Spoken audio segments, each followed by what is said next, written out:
As Ryan walked out of university, she looked at the time to realize the clock ticked 9 p.m. The semester was nearing the end and the workload was insane. She sighed.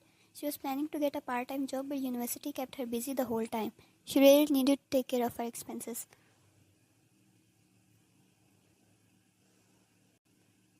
As she took out her wallet to check the money, there were only a few notes left, and she needed to spend the whole month with them. She put the wallet bag in her bag and decided to dump the bus and walk back home. It had been 15 minutes and probably 15 more minutes left to get to her home when she noticed the sound of footsteps. It didn't seem strange at first, but it started getting creepier as minutes passed by and she heard a laugh. Her curiosity and fear made her turn to find two men, probably in their 30s, following her. She saw a bottle in one of the men's hand and their walk looked a little jiggly. They were drunk.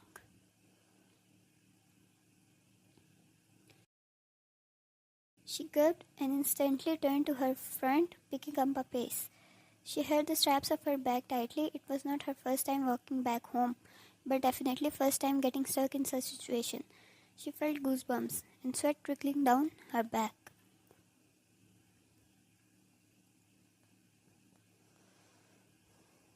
She wondered if she shall go back to her home, which is usually a quiet area around this hour, or run for a public place. Her legs shook, mind not working, as she suddenly started to run, feeling them nearing her.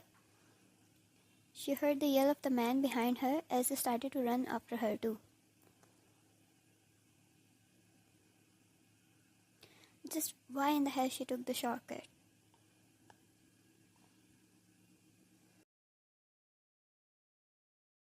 Her heart screamed for someone, at least one person who could help her in this situation.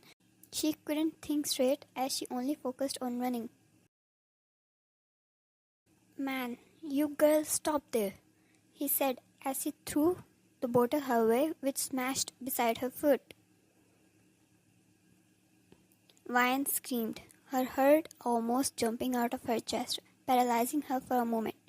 She stumbled, but luckily she was quick enough to hold the wall and started to run for her life again. "God, please help me. Please get me out of here. Please save me," she cried. Her legs started to hurt by all the running, and then she stumbled into someone. Regardless of the fact the man she stumbled into could be like the men following her, but it was her hope, the only light in the dark, so she held on to him.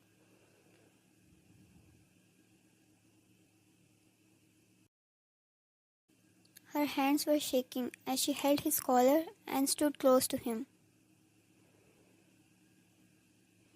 "Ryan, please help me, please help me, please, please," she whispered, repeated, never loosening her grip.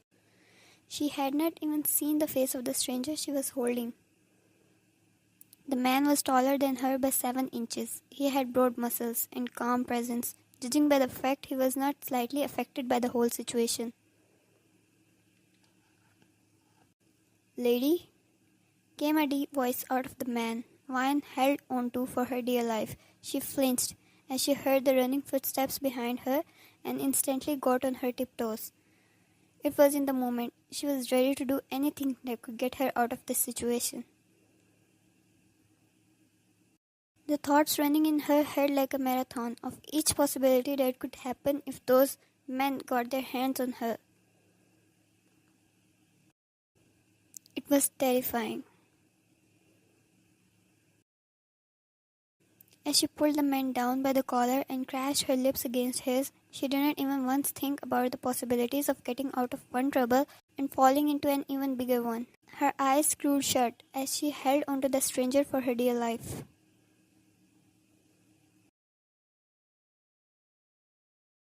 Those men came to a stop looking at the couple, but it was not enough to bring that to end. "Man, hey you, come back here," he said as he wobbled forward, his finger pointing at the two while his face turned red with anger. He really thought he was going to get laid tonight. The man with deep voice held Ryan's waist and slammed her against the wall.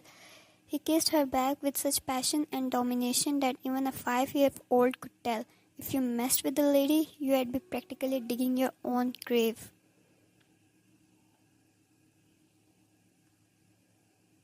He opened his eyes while kissing the lady. One look towards those drunk men had them running for their lives, which was, according to him, a very smart move. He smirked and yet once again closed his eyes, this time his fingers slowly caressing the waist of the lady in his arms, pinned against the wall and lips molding against hers. Where were you before? He thought. Never had such pleasure kissing someone like you before. Vine abruptly broke the kiss, turning her face to the other side. Her cheeks flushed red with embarrassment, yet the relief of escaping those men made her want to cry out in happiness. Vine, I'm sorry about this, but thank you. She finally raised her head to look at the man who held her caged between him and the wall. Dark hair and whisky eyes. A face so exquisitely chiseled, sharp eyes and intense gaze staring deep in hers. The man was tall and broad. Everything about him screamed danger, yet a calm aura devoured him, like a devil dressed as a saint.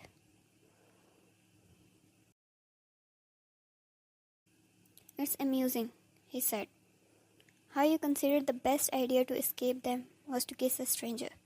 The sharp line of his black suit, the calm precision of his words, the cool detachment of his gaze held against mine ran shivers down my spine.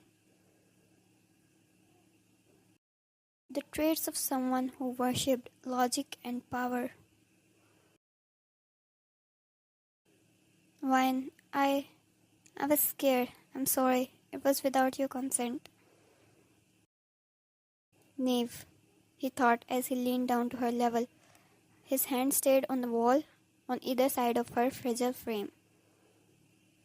Why, I should go. If you could please move aside. He was handsome. As she took in his each feature, he had to be the most dangerous, yet most beautiful man she had ever came across.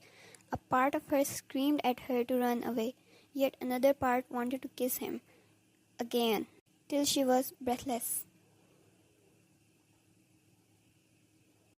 I am Jungkook, he replied, and to answer your earlier question, no, I don't want to. When? What? What do you mean? Please move aside. Her hands landed on his chest in an attempt to push him away. She couldn't, first, because he was too strong for that, and second, because her hands betrayed her. The warmth of his chest under the palm of her hands was too good to be pushed away. Jungkook, I don't do favors for free. If I helped you escape, I need something in return. She furrowed her brows. Why? What? Jungkook smirked as he took her lips in his again. The taste of hers made him desire the kiss again. He was not satisfied, nor he was going to let her go till he was.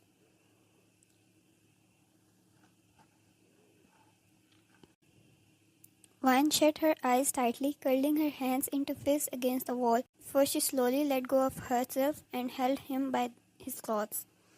It felt like a sin, but she couldn't help the way he held her with such dominance, the way he kissed her like he owned her, or the way his clogging filled her nostrils, getting her high. Once he pulled back and looked at her, she was panting heavily, almost out of breath, eyes half closed and lips parted. He bit his lower lip, tracing his thumb against her lips. Vine's hand slowly slid down his chest, landing onto his torso, and she felt something wet against the palm of her hand. A quick look at it had her screaming out in terror. She had blood against her hand by touching his clothes.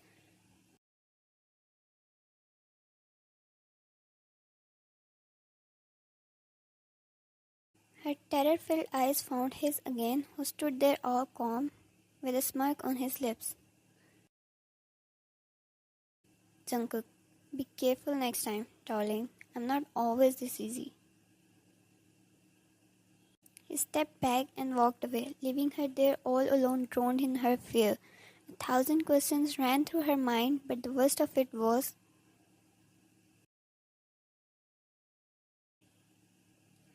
Did she just kiss a wrong person? Above all, a person who had someone's blood on him, because judging by his state, it didn't look like it belonged to him.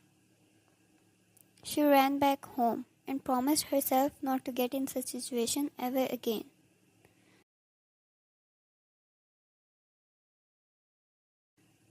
Thank you so much for reading.